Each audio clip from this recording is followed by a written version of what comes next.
Yes, greetings. So this is the problem, a model problem in the forecast.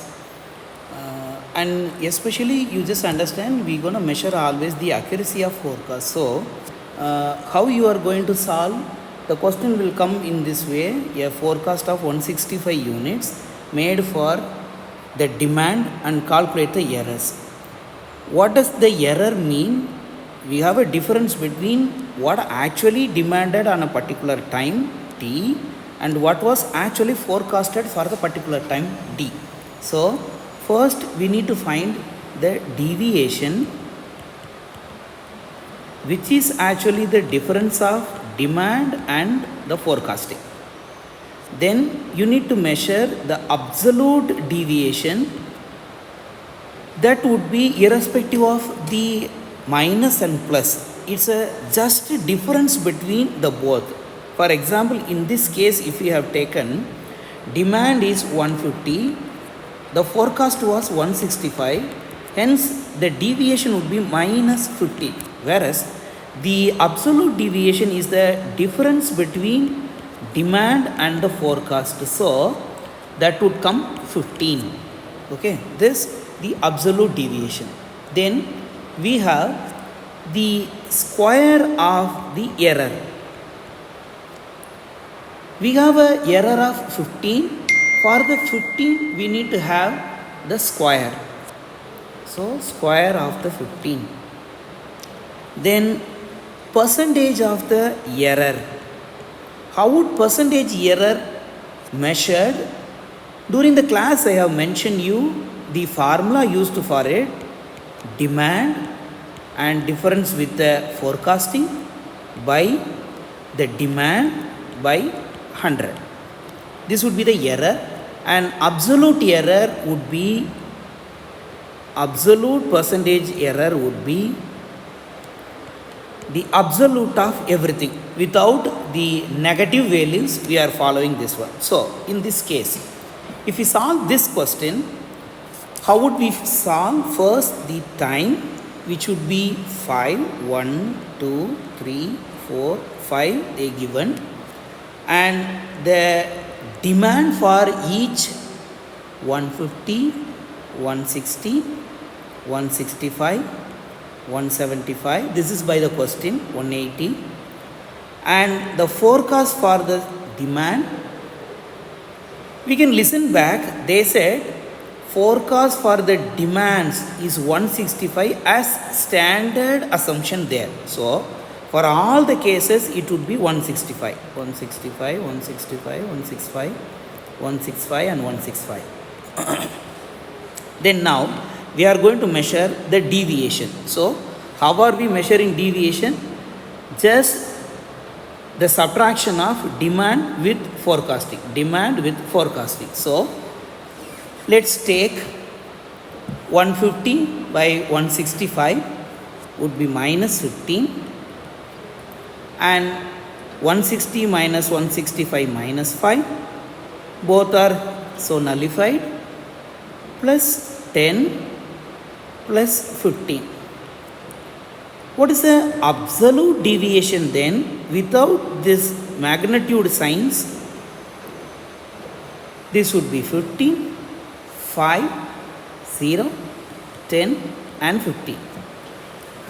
Then what's the square of error? Square error, we have this one. So we have a error, and the square we gonna do square of the 15, 225, square of the 5, 25, 0, square of the 10, 100, square of the 15 once again 225. Then percentage error. You know already the formula for percentage error would be difference of the demand and forecasting by the demand into 100. Applying the same, we would get, for example, in this case,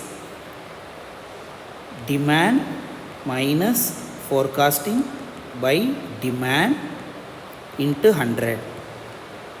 This would become minus 15. So the answer would be minus 10.000.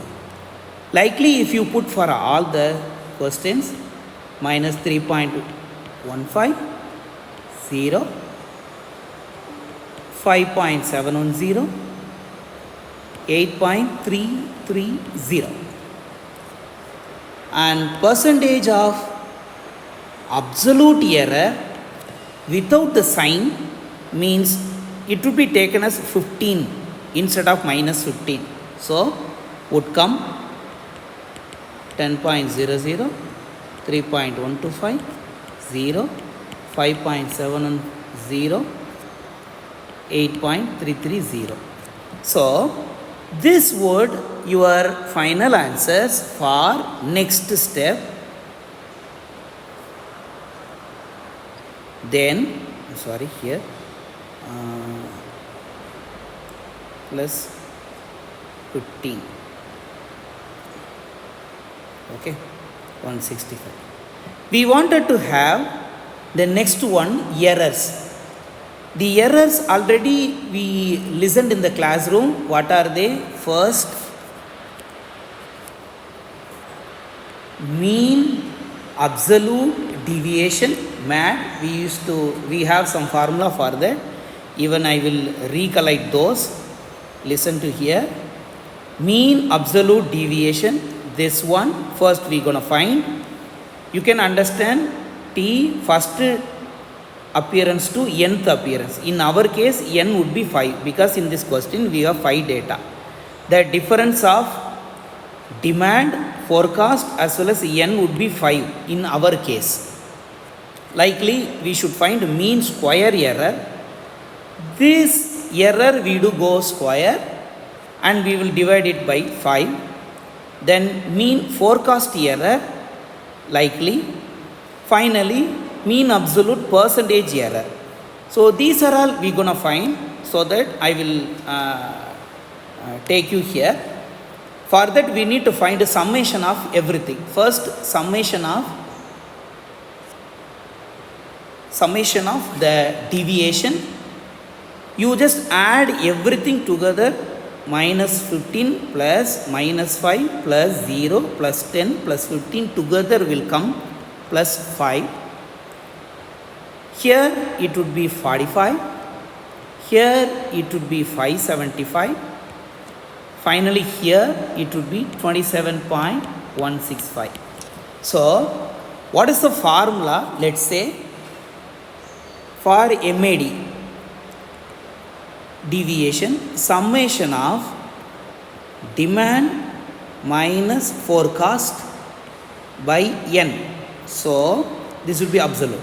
So we found already this one divided by n equal to 5. Okay, since we have 5 sets, 5. So 45 by 5. 9 is the answer. 1. Number 2. MSE. MSE, summation of demand, forecast, but not an absolute, square by n. So 575 by 5. We have already. Square error, we already calculated the square. Okay. So directly we are applying in the formula 575 by 5. This is 115. Then 3. The map 1 by n, summation of absolute demand and forecast by absolute demand. See, this already we have calculated earlier. Percentage of absolute error 27.165. So 27.165 divided by the absolute one, the demand,